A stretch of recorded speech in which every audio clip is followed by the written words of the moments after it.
Liigume edasi 4. päevakorrapunkti juurde ja selleks on Eesti Konservatiivse Rahvaerakonna fraktsiooni esitatud Riigikogu otsuse ettepaneku tegemine Vabariigi Valitsusele kehtestada taastuvenergia tootmisrajatiste arendajatele kohustuslikud finants- ja vastutustagatise mehhanismid omavalitsuste ja kogukondade kaitseks arendaja pankroti või pankroti võõrandamise korral.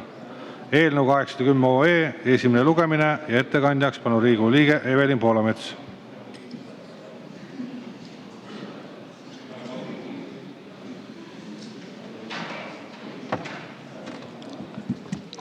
Suur tänu, lugupeetud istungi juhataja, head kolleegid. Mul on hea meel teile tutvustada otsuse eelnõud, millega teha ettepanek Vabariigi Valitsusele kehtestada taastuvenergia tootmisrajatiste arendajatele kohustuslikud finants- ja vastutustagatise mehhanismid omavalitsuste ja kogukondade kaitseks arendajate pankroti või projekti võõrandamise korral.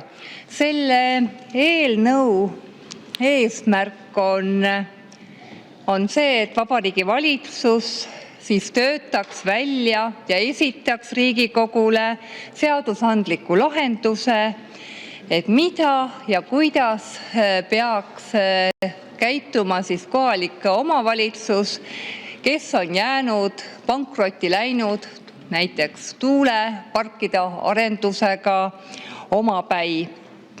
Ja ega head ju vastust siiani ei ole. Ja me lähtume ka sellest põhimõttest, et taastuvenergia arendamine ei ole riskivaba äritegevus ning arendusriskide kandmine ei saa jääda ebaproportsionaalselt kohalike omavalitsuste ja ka maksumaksja kanda.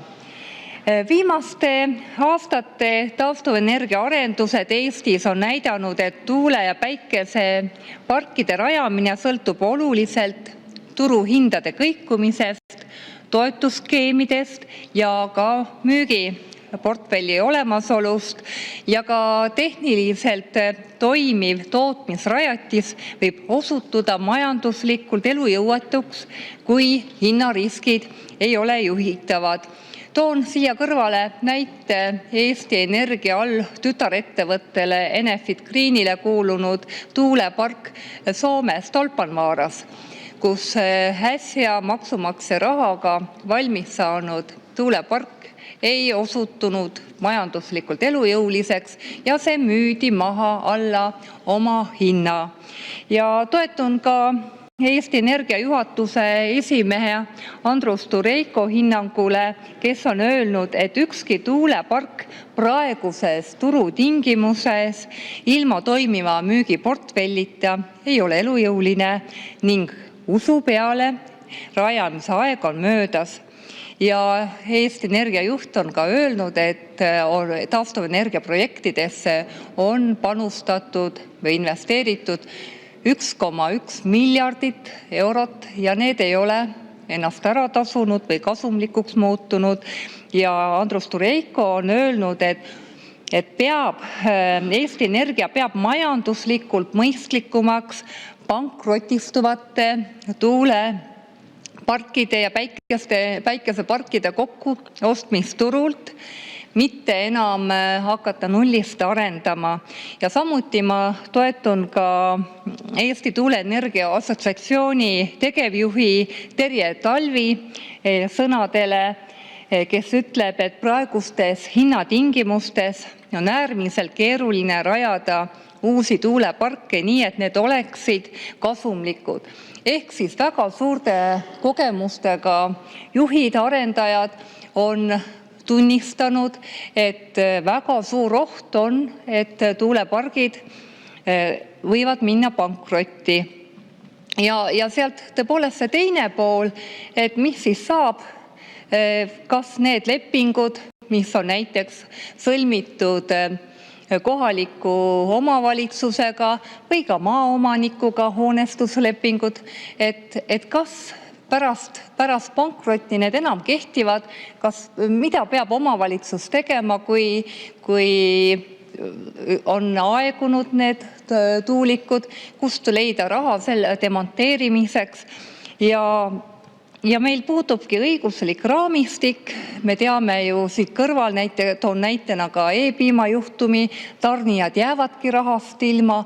Kui on pankrott, siis muutub justkui kohalik elanik ka võlausaldajaks.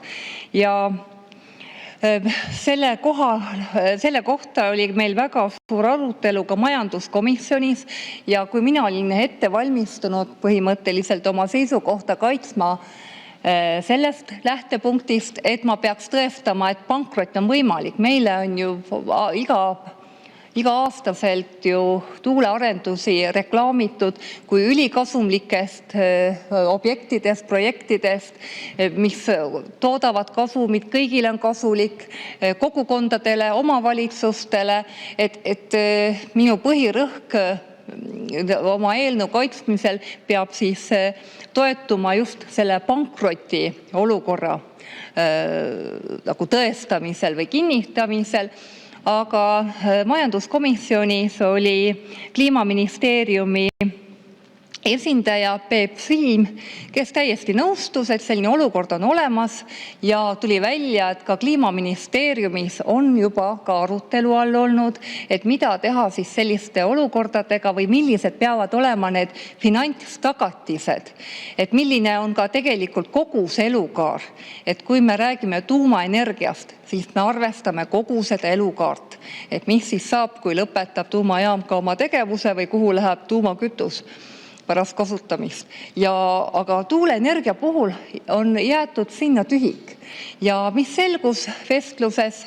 Selgus see, et nad on jätnud selle teadlikult arvestamata, kuna meie naabrid ei tegele sellega, kusjuures kaugemalt juba vaikselt kõrval olevad riigid või kaugemal olevad riigid ka muretsevad selle pärast, et kuidas lahendada see olukord, kui tuulepark kas või lõpetab ka töötamise, et kes siis demonteerimiskulud katab.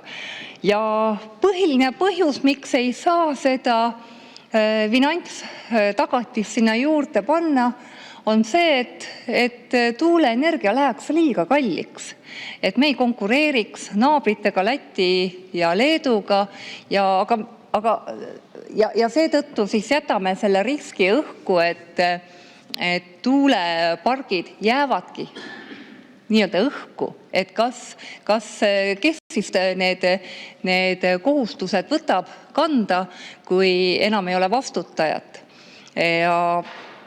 Ja see osa, et see on ka turu moonutamine, et me loome kunstlikud tingimused, et hoida hinda veel madalamat. Ja samas ma tuletan meelde, et kui me vaatasime ka Eesti Energia eelmise aasta aruannet, siis selguski, et 2025. aasta 3. kvartalis müüdi või suudeti vähem toota, kui oli võimekust. Tuult oli, ilmastikuolud olid kõik suurepäraselt, aga ei pääsetud turule. Turule pääsesid need tootjad, kes said, sest elektri hind oli 0, aga kes said siis selle müüdud kilovati peal taastuvenergia tasusid, toetusi. Ja selle küsimuse pealtki, et me ei taha isegi sellest rääkida, see on justkui tulevikku lükatud, et jah, üks keskmine tuulepark peaks 40 aastat vastu pidama, on ka erinevad versioonid, mõned ütlevad 25, aga see ülesanne, see on oluline asi ka kohalikele omavalitsustele. Ma olen uurinud teiste riikide näitel, et kui palju läheks ühe tuuliku demonteerimine maksma. Et hinnanguliselt on 1 megavatti võimsuse ehitusraha 1 miljon. Näiteks kui on 6-megavatine tuulik, siis selle keskmine hind on 6 miljonit. Ja on tehtud Saksamaa näitel arvestus, võin eksida, päritoluriik, jah, äkki oli Austria, et seal öeldi, et lammutuskulu on 0,7% ehituskuludest. Ehk siis, kui maksab tuulik näiteks 10 miljonit, siis 700 000 keskmiselt oleks see demonteerimine. Ja ka Kliimaministeerium on teinud neid arvestusi, nemad on teinud 38 tuuliku pealt ja saanud summaks kuskil 4-5 miljonit, aga see kindlasti oleneb, kui tihedalt ja mis tingimustes need tuulikud on. Ja seda enam, et ma olen näinud ka neid maaomanike ja arendajate omavahelisi hoonestuslepinguid, mis on tihtipeale olnud väga kahjumlikud tulevikku vaadates just maaomanikule, kus on öeldud, et taastatakse algne olukord. Samas on arendajad ka ise väitnud, et selle vundamendi maa seest väljavõtmine on väga kulukas ja ei võetagi, võetakse kas 1 meetri sügavuseni või 2 meetri sügavuseni. Ja ega siis maaomanikel ei ole ka juhendeid, et kuidas kaitsta ennast selle olukorra eest, kui peab selle tuuliku eemaldama. Ja Kliimaministeerium ka nõustus, et omavalitsustele tuleks saata juhendid, et need juhendid justkui on ka väljatöötamisel, aga juba on ju hiljaks jäädud. Meil on väga paljudes piirkondades jõutud detailplaneeringuteni, kus juba igasugused hoonestuslepingud on sõlmitud, ehk siis inimesed on nähtavasti ka endale kahjumlikke otsuseid või lepinguid teinud.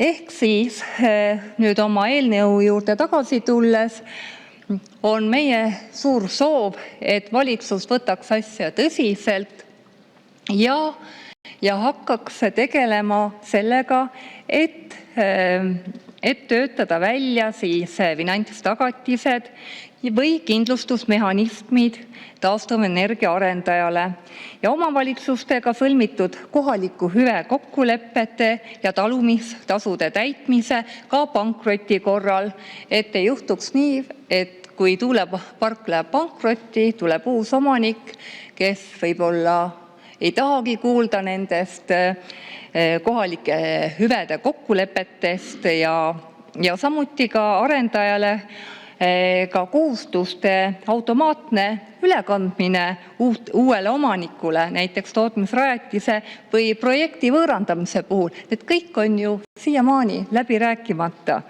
Ja ka riiklik vastutusfond või muu solidaarsusmehhanismi loomine erandjuhtudeks, kus arendaja tagatis on ebapiisav. Et tõesti me näeme, et taastuvenergia arendused ei pruugi olla kasumlikud ja et ikkagi saaksid need kohalikud omavalitsused need talumistasud ja need kohalikud hüved kätte, mitte et need jäävad justkui ilusaks lubaduseks. Ja ka sanktsioonimehhanismid, näiteks kui tuulikupargi omanik arendaja ei pea kokkulepetest kinni. Mis me siis teeme? Tuulik keset valda on ka siis tegelikult häiring, kui ta ei tööta. Ja ma näen, et praegust ka need keskkonnatasud, mis praegust on välja töötatud tuuleenergia müügi pealt, et see ei ole piisav. Tuulik peab ka siis või tuuliku arendaja peab ka siis talumistasu maksma, kui see ei tööta. Öösel on need punased vilkuvad tuled väga häirivad, ka visuaalne pilt 300 meetri kõrgustest tuulikutest on väga häiriv, et ei saa siduda talumistasu ainult sellega, et tuulik töötab, vaid ka sellega, et seda peab visuaalselt taluma. Ja need mehhanismid annaks ka kogukondadele kindlustunde, annaks võib-olla ka rahulikuma une selle maaomanikule, et need on asjad, millest me peame rääkima, mis tuleb lahendada ja selle põhjus ei saa olla ainult see, et et see ajab tuuleenergia kalliks, et me peame ausad olema. Ja me oleme ju rääkinud ka tehnoloogia neutraalsest energeetikast, et see oleks nagu turumajanduslikult ka õige, et igal asjal on hind ja demonteerimisel on hind, talumistasul on hind, et see peab olema iga tootmise juures. Muidu me ei tegele turumajandusega, vaid lihtsalt plaanimajandusega. Aga ma arvan, et ma olen andnud omapoolse ülevaate põhjalikult, et kui on küsimusi, olen valmis nendele ka vastama. Aitäh! Aitäh! Ja mõned küsimused teile on. Varro Vooglaid, palun! Ja, suur tänu! Te küll põgusalt puudutasite seda küsimust juba, aga ehk te oskate natuke praktilisemalt rääkida omaenda kohaliku omavalitsuse kogemuse pinnalt ka, et mis siis saab nendest kohalikest omavalitsustest, kelle territooriumile jäävad need pankrotti läinud tuulikupargid, et kelle kanda siis praegu kehtiva õiguse kohaselt ja praegu sõlmitud lepingute kohaselt need kulud jäävad, mis puudutavad siis tuulikuparkide demonteerimist. Seda esiteks, kelle kanda need jäävad, ja teiseks, kas on ka mingisuguseid hinnanguid tehtud, et kui palju ühe sellise suure tuuliku demonteerimine, kaasa arvatud siis selle vundamendibaasi välja kaevamine, laiale lõhkumine, äravedamine reaalselt maksma läheb? Aitäh! Jah, aitäh! Kui ma nüüd toon oma valla näitele, et Vinni valda on planeeritud kuni 150 tuulikut, ja kui palju nendest siis planeeringusse veel jääb pärast keskkonnamõjude hindamist, näitab aeg, isegi kui 50 või iga 3. tuulik ei sobitu, siis peame ikkagi arvestama 100 tuulikuga kõrgusega siis kuni 300 meetrit. Ja hetkel, ütleme, võlaõiguse järgi peab siis kõigepealt sellega tegelema ju maaomanik, kui tema maal on näiteks mõni ohtlik või ütleme, ta on aegunud, see tuulik on oma eluea ära elanud, ta võib olla juba ümbruskonnale ohtlik, et ka vastutab maaomanik esialgu. Aga nagu ikka kõik, mis toimub omavalitsuse pinnal, kui maaomanik ei saa sellega hakkama, siis on järgmine käik omavalitsuse poole. Et mul oli huvitav vestlus Marko Pomerantsiga, kes kinnitaski, kogenud minister, kogenud poliitik, kinnitas ühel koosolekul, et jah, see ongi omavalitsuse probleem, see demonteerimine, ja tõi näite, et tema teab juhtumit, kus omavalitsustöötajad läksid ka kanu söötma, kuna ettevõte oli pankrotti läinud ja kõik töötajad kadunud. Et niivõrd võib olla see omavalitsuse probleem. Ma muidugi arvan, et omavalitsuse töötajad ei lähe seda demonteerima, aga kui me nüüd vaatame valla eelarvet, Vinni vallas on valla eelarve kuskil 18 miljonit. Ja kui ühe tuulepargi demonteerimine, ma võtan tuuliku on parem, et 100 tuulikut ligikaudu 0,7 miljonit oleks ühe tuuliku demonteerimine ja korrutan 100, siis 70 miljonit. See jah, ma saan, kui ma nüüd vaatan sinna otsa, siis ma saan aru, et ega vald ei saa sellega hakkama. Ma toon meil sealt Tüükri tuulik, kõik teavad, on sealt Ida-Virumaale läinud, on siiamaani püsti. Et sealt võeti küll see generaator pealt ära, aga ma ei tea, miks seda betoonosa ära ei võeta, kas see on liiga kallis või et igal juhul see hakkab kohalikule omavalitsusele üle jõu käima. Et ma ei tea, kui eluohtlikuks muutub see tuulik, kui see ongi maha jäetud, ei kasutata. Ja teine asi on ka jäätmekäitlus, et omavalitsus peab ka ju sellega tegelema. Huvitavat roosilist juttu räägitakse Kliimaministeeriumist, kus öeldakse, et kõik on taaskasutatav, küll need labad ka kuhugi koha leiavad. Et ma näen, et tegeletakse probleemi pisendamisega ja ka eitamisega mõnes mõttes. Aitäh! Anti Poolamets, palun! Ma tahaksin välja tuua rootslaste uuringu, mis äsja avaldati, kusjuures uurijad, Rootsi majandusteadlased Christian Sandström ja Christian Steinbock vaatasid läbi 3705 tuuliku majandusaasta aruanded ja Nende elektritoodang oli lausa 40 teravatt-tundi ehk siis väga võimas tuuletööstus. Aga mis oli nende järeldus? Nimelt, et Rootsi tuuleenergiaettevõtted kandsid mullu enne maksustamist kokku umbes 6,5 miljardi Rootsi krooni suuruse kahjumi. Ja tegu ei ole üksiku aastaga, vaid tendents ulatub vähemalt 2017. Nad ei ole kordagi kokkuvõttes teeninud positiivset kasumit enne maksustamist. Kas see ei ole sündroom? Kas see ei ole meile hoiatus, mis meil juhtuma hakkab? Ma tean, et Lüganuse kandis tuuleettevõtjad juba võistlevad tuule pärast, küüntehammastega üksteise kallale. Te võtate mu tuule ära. Ja, et aitäh küsimuse eest, et tegelikult Eesti Energia aastaaruannet vaadates torkab ka juba silma, et meil on juba tuule tootmist nii palju siin regioonis ja ka see vihje Kliimaministeeriumilt, et me ei tohi kuidagi tuuleenergiat nagu ütleme lisakoormata või seda hinda lisakoormata, et muidu Leedu ja Läti saavad konkurentsieelise ja kui ei saada rohkem enam toota, et tootmisel on piirid ees, et tuulega ongi, ütleme elektriga ongi nii, et sul peab olema tarbimist sama palju kui tootmist. Meile muidugi räägitakse üle kohe plahvatuslikult kasvavast tarbimisest, aga paraku need asjad ei käi ühte sammu ja tõesti on ilusal päiksepaistelisel päeval ja tuulega ajal, et seda juhuslikku energiat, juhuslikud ilmastikust sõltuvat tootmist rohkem kui tarbimist. Ja kas või seegi näide, et tõesti, kui Eesti Energia suutis ainult kolmandiku oma võimekusest realiseerida, siis ta järelikult ei kata ka oma investeeringukulusid.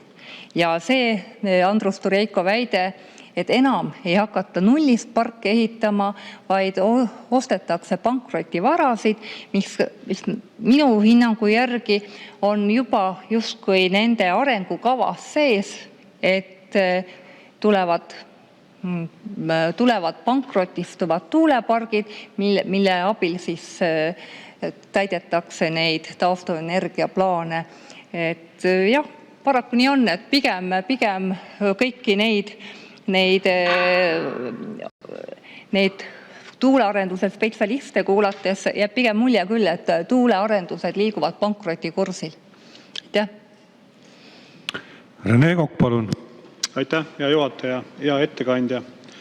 See on väga vajalik eelnõu ja ma ausalt öeldes ei leia põhjusi, miks siin saalis keegi peaks sellele vastu hääletama.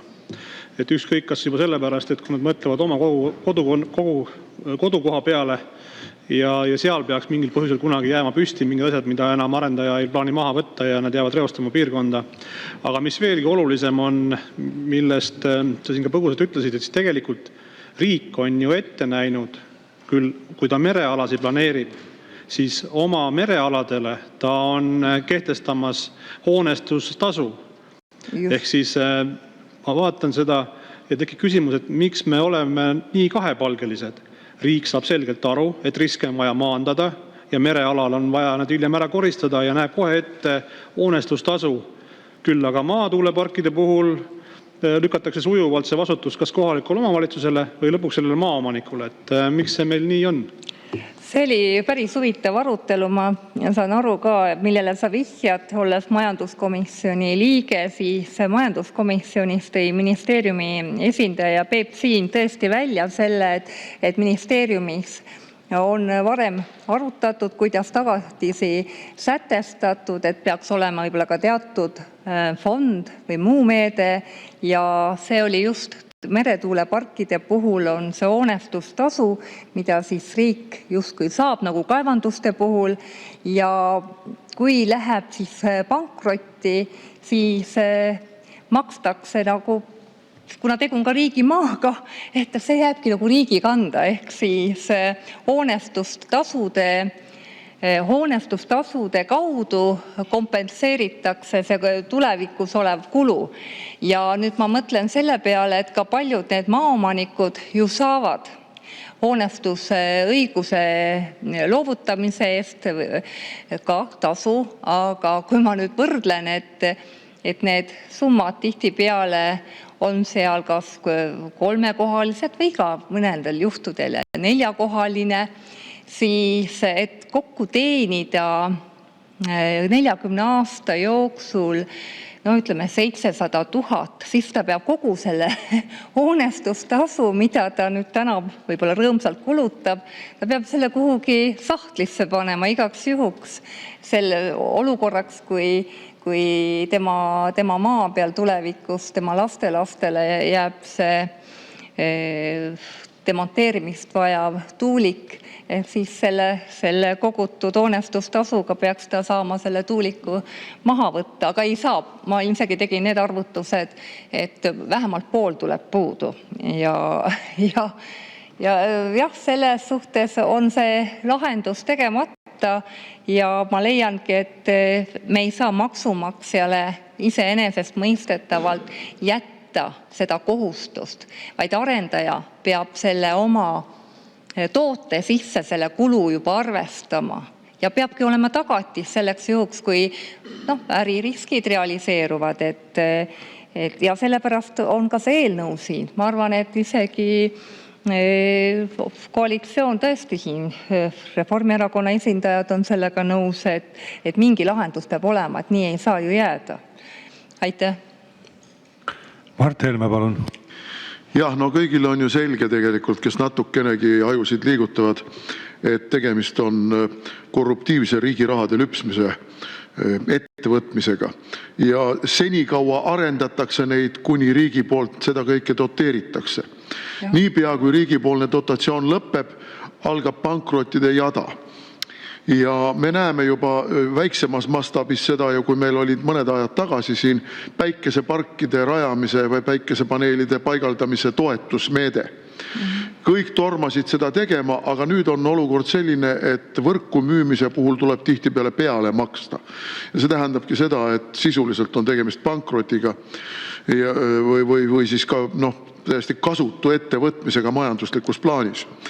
Nüüd ma muutun irooniliseks, sõna otseses mõttes irooniliseks, sarkastiliseks.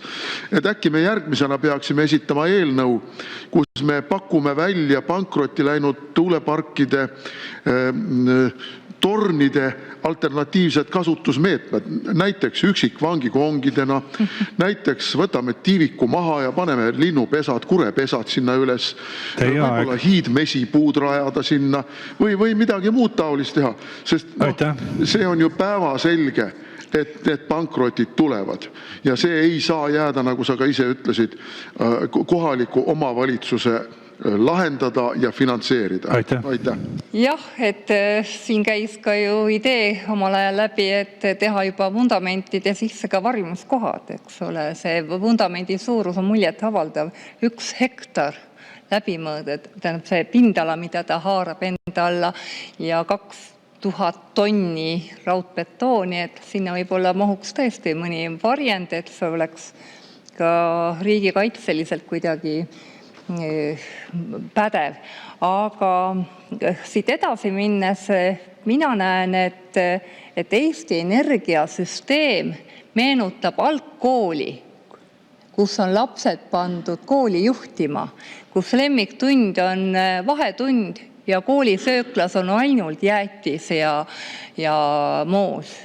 Et Eesti energiasüsteem on samal mõttel, et me teeme ainult toredaid asju ja maksame neile peale ja tegelikult on ju iga juhitamatu energia tootmise kõrvale vaja ju ka juhitavat energiat.